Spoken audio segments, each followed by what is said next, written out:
গহ্বর, এই ওজোন গহ্বর যে আছে তার অস্তিত্ব কে খুঁজে পেয়েছিলেন? Doctor JC Farman. Doctor JC. Farman. কত সাল? 1982 সাল। 1982। Very good.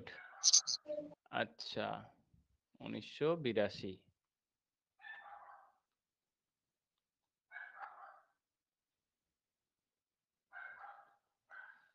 এবার হচ্ছে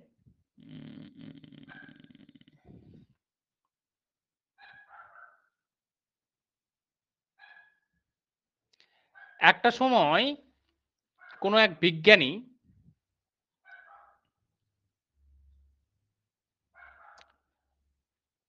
ল্যাবরেটরিতে ওজোন গ্যাস আবিষ্কার করেছিলেন। বিজ্ঞানীর নাম কি? স্কোনবি। স্কনবি।